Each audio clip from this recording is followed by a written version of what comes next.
ओम नमो भगवते वासुदेवाय। जय श्री हरि। आप सभी का स्वागत है आपके अपने चैनल भक्ति अमृत धाम में। हिंदू धर्म में गुरुवार का दिन बृहस्पति देव को समर्पित माना गया है और इस दिन जो भी सच्चे मन से बृहस्पति भगवान की पूजा करता है, व्रत रखता है और कथा का श्रवण करता है, उसके जीवन के सभी कष्ट दूर हो जाते हैं। तो आइए हम सब मिलकर आज पावन गुरुवार व्रत की कथा का श्रवण करते हैं। विधि: बृहस्पतिवार का व्रत भगवान विष्णु और बृहस्पति देव को समर्पित है, जो सुख समृद्धि प्रदान करते हैं। यह व्रत पीले वस्त्र के विशेष महत्व को दर्शाता है। शुक्ल पक्ष के पहले गुरुवार से 16 गुरुवार तक व्रत रखें। सुबह जल्दी उठकर स्नान करें और पीले वस्त्र पहनें। घर के मंदिर में या केले के पेड़ के नीचे विष्णु जी की प्रतिमा स्थापित करें। हल्दी, चने की दाल, गुड़, पीले फूल और केले का प्रसाद जल में मिलाकर केले के वृक्ष को सींचें। ओम नमो भगवते वासुदेवाय का जाप करें। व्रत कथा सुने या पढ़ें। कथा के दौरान हाथ में चने की दाल और गुड़ अवश्य लें। अंत में विष्णु जी की आरती करें और पीले फल या मीठा प्रसाद बांटें। दिन में एक समय बिना नमक का पीला भोजन करें। इस दिन केले का सेवन वर्जित है। पूजा में हल्दी का उपयोग विशेष फलदायी माना जाता है। पीली वस्तुओं का दान करना सबसे उत्तम माना जाता है। धार्मिक ग्रंथों के अनुसार गाय में 33 करोड़ देवी देवताओं का वास होता है, इसलिए गुरुवार के दिन गाय को रोटी अवश्य खिलाएं। गुरुवार के दिन गाय को रोटी और गुड़ खिलाने से सभी कष्ट दूर होते हैं। गुरुवार को उड़द की दाल और चावल का सेवन नहीं करना चाहिए। मान्यता है गुरुवार के दिन भगवान विष्णु की पूजा करने के बाद भगवान को गुड़, पीला कपड़ा, चने की दाल और केला चढ़ाने के बाद इन सभी चीज़ों को गरीबों में दान करना चाहिए। गुरुवार का व्रत रखने और गुरु ग्रह की पूजा करने से कुंडली में बृहस्पति ग्रह से संबंधित कोई भी परेशानी हो उससे हमें राहत मिलती है। जिन लोगों को शादी में किसी प्रकार से देरी हो रही है या रिश्ता पक्का होने में बाधा आ रही है, उन्हें गुरुवार का व्रत अवश्य रखना चाहिए। इस दिन भगवान विष्णु और केले की पूजा भी की जाती है। गुरुवार व्रत रखने से भगवान विष्णु के साथ ही देवी माँ लक्ष्मी की भी कृपा प्राप्त होती है, जिससे व्यक्ति के जीवन में धन संबंधी सभी परेशानियाँ खत्म हो जाती हैं। गुरुवार व्रत रखने से सुख समृद्धि, पाप से मुक्ति और पुण्य का लाभ मिलता है। साथ में वैवाहिक जीवन की अशांति भी दूर हो जाती है। इसके अलावा गुरुवार का व्रत आर्थिक स्थिति और स्वास्थ्य को बेहतर बनाने में शक्ति देता है। ये अब कथा का श्रवण करते हैं। पौराणिक कथा। प्राचीन समय की बात है। एक नगर में एक बड़ा ही व्यापारी रहता था। वह जहाज़ों में माल लदवाकर दूसरे देश में भेजा करता था। वह जिस प्रकार अधिक धन कमाता उसी प्रकार जी खोलकर दान भी करता, परंतु उसकी पत्नी अत्यंत कंजूस थी। वह किसी को एक दमड़ी भी नहीं देने देती थी। एक बार सेठ जब दूसरे देश में व्यापार करने गया तो पीछे से बृहस्पति देव ने साधु के वेश में उसकी पत्नी से भिक्षा मांगी। व्यापारी की पत्नी बृहस्पति देव से बोली, हे साधु महाराज, मैं इस दान और पुण्य से तंग आ गई हूँ। आप कोई ऐसा उपाय बताएं जिससे मेरा सारा धन नष्ट हो जाए और मैं आराम से रह सकूँ।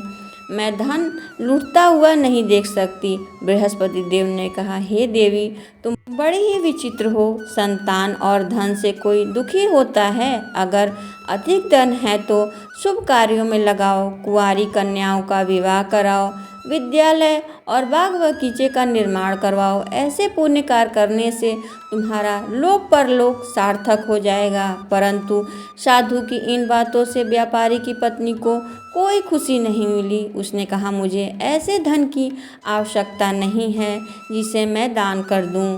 तब बृहस्पति देव बोले, यदि तुम्हारी ऐसी ही इच्छा है तो एक उपाय करना। 7 बृहस्पतिवार घर को गोबर से लीपना, अपने केश को पीली मिट्टी से धोना, केश को धोते समय स्नान करना, व्यापारी से कहना कि हजामत बनाने को कहना, भोजन में मांस मदिरा खाना, कपड़े अपने घर पे धोना। ऐसा करने से तुम्हारा धन नष्ट हो जाएगा। इतना कहकर बृहस्पति देव अंतर ध्यान हो गए। व्यापारी की पत्नी ने बृहस्पति देव से कहे अनुसार 7 बृहस्पतिवार ऐसा करने का निश्चय किया।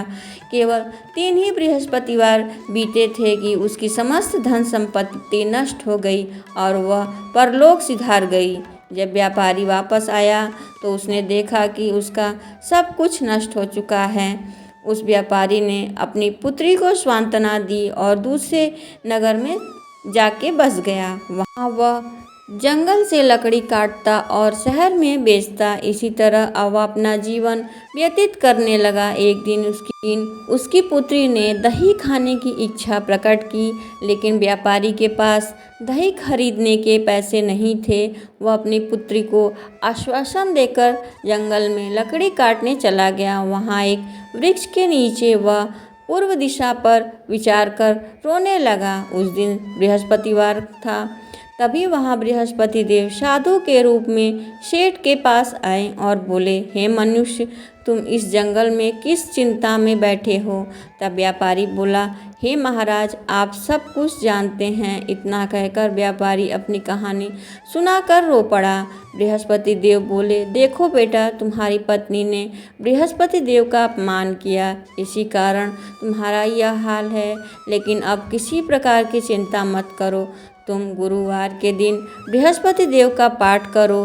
2 पैसे के चने और गुड़ को लेकर जल के लोटे में शक्कर डालकर वह अमृत और प्रसाद अपने परिवार के सदस्य और कथा सुनने वालों को बांट दो।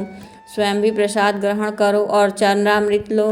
भगवान तुम्हारा अवश्य ही कल्याण करेंगे। साधु की बातें सुनकर व्यापारी बोला, महाराज, मुझे तो इतना भी नहीं बचता कि मैं अपनी पुत्री को दही लेके दे सकूं। इस पर साधु बोले, तुम लकड़ी शहर में बेचना, तुम्हें लकड़ी के पहले से 4 गुने दाम मिलेंगे, जिससे तुम्हारे सभी कार्य सिद्ध हो जाएंगे। उसने लकड़ी काटी और शहर में बेचने के लिए चल पड़ा। उसी लकड़ी के अच्छे दाम मिले। जिसने अपनी पुत्री के लिए दही लिया और गुरुवार कथा हेतु चना गुड़ लेकर कथा की और प्रसाद बांटा और स्वयं भी खाया। उसी दिन से उसकी सभी कठिनाइयाँ दूर होने लगी। परंतु अगले बृहस्पतिवार को यह कथा कहना भूल गया। अगले दिन वहाँ के राजा ने एक यज्ञ का आयोजन कर पूरे नगर के लोगों के लिए भोजन का आयोजन किया। राजा के आज्ञा अनुसार पूरा नगर राजा के महल में भोजन करने लगा, लेकिन व्यापारी व उसकी पुत्री तनिक विलंब से पहुँचे। अतः दोनों ने राजा के महल में लेकर जाकर भोजन कराया। तब वे दोनों लौटकर आए। तब रानी ने देखा उसकी खूंटी पर लटका हुआ हार गायब है। रानी को व्यापारी और उसकी पुत्री पर संदेह हुआ। उसका हार उन दोनों ने ही चुरा लिया है। राजा की आज्ञा से उन दोनों को कारावास की कोठरी में कैद कर लिया। कैद में पड़कर दोनों अत्यंत दुखी हुए। वहाँ उन्होंने इस बृहस्पति देव का स्मरण किया। बृहस्पति देव ने प्रकट होकर व्यापारी को सलाह दी कि गुरुवार के दिन कैद खाने के दरवाजे पर तुम्हें 2 पैसे मिलेंगे। उनमें से तुम चने और मुनक्के मंगवाकर विधि पूर्वक बृहस्पति देव का पूजन करना, तुम्हारे सब दुख दूर हो जाएंगे। बृहस्पतिवार को कैद खाने के द्वार पर उन्हें 2 पैसे मिले। बाहर सड़क पर एक स्त्री जा रही थी। व्यापारी ने उन्हें बुलाकर गुड़ और चने लाने को कहा। इस पर स्त्री बोली, मैं अपनी बहू के लिए गहने लेने जा रही हूँ, मेरे पास समय नहीं है। इतना कहकर वह चली गई। थोड़ी देर बाद वहाँ से एक और स्त्री निकली। व्यापारी ने उसे बुलाकर कहा, हे बहन, मुझे बृहस्पतिवार की कथा करनी है और मुझे 2 पैसे का गुड़ चना लाके दे दो। बृहस्पति देव का नाम सुनकर वह स्त्री बोली, भाई, मैं तुम्हें अभी गुड़ चना लाकर देती हूँ। मेरा इकलौता पुत्र मर गया है, मैं उसके लिए कफन लेने जा रही थी, लेकिन पहले तुम्हारा काम करूँगी, उसके बाद मैं अपने पुत्र के लिए कफन लाऊंगी। वह स्त्री बाजार से व्यापारी के लिए गुड़ चना लेकर आई और स्वयं भी बृहस्पति देव की कथा सुनी। कथा के समाप्त होने पर वह स्त्री कफन लेकर अपने घर गई। घर पर लोग उसके पुत्र की लाश को राम नाम सत्य कहते हुए शमशान की तरफ ले जाने के तैयार कर रहे थे। स्त्री बोली, मुझे अपने लड़के का मुख देख लेने दो। अपने पुत्र का मुख देखकर उस स्त्री ने उसके मुंह में प्रसाद और चनामृत डाला। प्रसाद और चनामृत के प्रभाव से वह पुनः जीवित हो गया। पहली स्त्री जिसने बृहस्पति देव का निरादर किया, वह जब अपने पुत्र के विवाह हेतु पुत्र वधू के लिए गहने लेकर लौटी, जैसे ही उसका पुत्र घोड़ी पर से निकला, वैसे ही घोड़ी ने ऐसी लात मारी, वह घोड़ी से गिरकर मर गया। यह स्त्री देखकर रो रो कर बृहस्पति देव से क्षमा याचना की। उस स्त्री की याचना से बृहस्पति देव साधु के वेश में वहां आकर पहुंच गए। कहने लगे, हे देवी, तुमने अधिक विलाप करने की आवश्यकता नहीं है। यह बृहस्पति देव का अनादर करने के कारण हुआ है। तुम वापस जाकर मेरे भक्त से क्षमा मांग लो, तब तुम्हारी सभी मनोकामना पूर्ण होगी। जेल में जाकर उस स्त्री ने व्यापारी से माफ़ी मांगी और कथा सुनी। कथा के उपरांत वह प्रसाद चरणामृत लेकर घर वापस आई और अपने मृत पुत्र के मुख में डाला। चरणामृत के प्रभाव से उसका पुत्र भी जीवित हो उठा। उसी रात बृहस्पति देव ने राजा के स्वप्न में आए और बोले, हे राजन, तुम जिस व्यापारी और उसकी पुत्री को जेल में कैद कर रखा है वह बिल्कुल निर्दोष है। तुम्हारी रानी का हार वहीं खूंटी पर लटका है। दिन निकला तो राजा ने हार खूंटी पर लटका हुआ देखकर राजा ने उस व्यापारी और उसकी पुत्री को रिहा कर दिया और उसे आधा राज्य देकर उसकी पुत्री का विवाह उच्च कुल में करवाकर दहेज में हीरे मोती जवाहरात दिए। प्राचीन काल में एक बहुत ही निर्धन ब्राह्मण था। उसकी कोई संतान न थी। वह नित्य पूजा पाठ करता, लेकिन उसकी पत्नी न स्नान करती और न ही किसी देवता का पूजन करती। इसी कारण वह ब्राह्मण देवता बहुत दुखी रहते थे। भगवान की कृपा से ब्राह्मण के यहाँ एक कन्या का जन्म हुआ। कन्या बड़ी होने लगी। प्रातः स्नान करके वह भगवान विष्णु का जप करती, बृहस्पतिवार का व्रत करने लगी। पूजा पाठ समाप्त कर पाठशाला जाती तो मुट्ठी भर में जौ भर लेकर जाती और पाठशाला के मार्ग में डाल आती। लौटते समय वही जौ सोने के हो जाते तो उसको बीन कर घर ले आती। एक दिन वह बालिका सूप में सोने का जौ पटक रही थी। तभी उसने देखा और उसकी माँ ने बोला, बेटी, सोने के जौ को फटकने के लिए सोने का सूप भी होना चाहिए। दूसरे दिन गुरुवार था। उस कन्या ने व्रत रखा और बृहस्पति देव से सोने का सूप की प्रार्थना की। बृहस्पति देव ने उसकी प्रार्थना स्वीकार कर ली और रोजाना की तरह वह कन्या जौ फैलाती हुई पाठशाला चली गई। पाठशाला से लौटते वक्त जब जौ बीन रही थी तो बृहस्पति देव की कृपा से उसे सोने का सूप भी मिल गया। वह उसे घर ले गई और उसे जौ साफ करने लगी, परंतु उसकी माँ का वही ढंग रहा।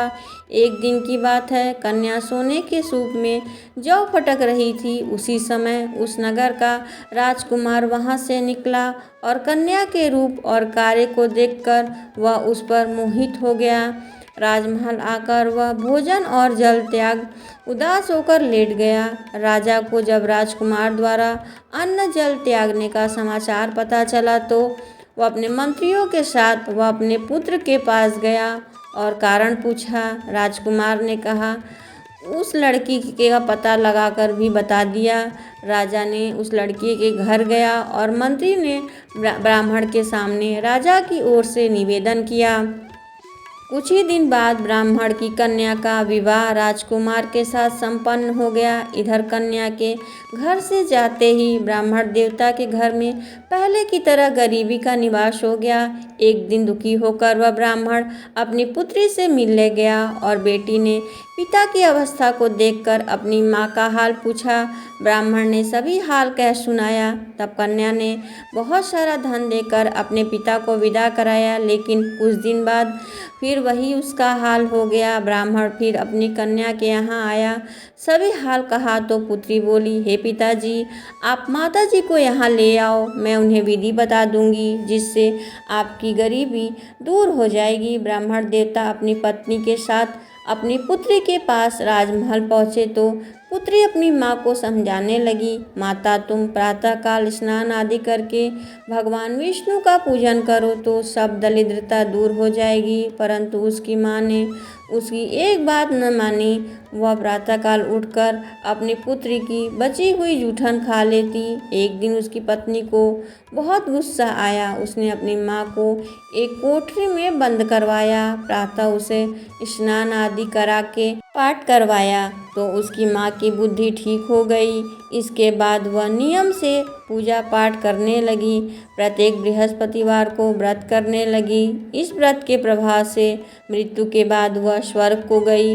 वह ब्राह्मण भी सुखपूर्वक इस लोक का सुख भोग कर स्वर्ग को प्राप्त। ओम जय बृहस्पति देवा, स्वामी जय बृहस्पति देवा, छिन छिन भोग लगाऊं कदली फल मेवा। ओम जय बृहस्पति देवा, तुम पूर्ण परमात्मा, तुम अंतर्यामी, जगत पिता जगदीश्वर, तुम सबके स्वामी। ओम जय बृहस्पति देवा, चरणामृत निज निर्मल सब पातक हरता, सकल मनोरथ दायक कृपा करो भरता। ओम जय बृहस्पति देवा, तन मन धन अर्पण कर जो शरण पड़े, प्रभु प्रकट तब होकर आकर द्वार खड़े। ओम जय बृहस्पति देवा, दीन दयाल दयानिधि भक्तन हितकारी, पाप दोष सब हरता भव बंधन हारी। ओम जय बृहस्पति देवा, सकल मनोरथ दायक सब संशय तारो, विषय विकार मिटाओ संतन सुखकारी। ओम जय बृहस्पति देवा, जो कोई आरती तेरी प्रेम सहित गावे, ज्येष्ठानन बन सोहे निश्चित फल पावे। ओम जय बृहस्पति देवा। यह दिव्य कथा यहीं पे समाप्त होती है। अगर हमारे द्वारा सुनाई गई कथा आपको पसंद आती है तो वीडियो को लाइक सब्सक्राइब अवश्य करिएगा।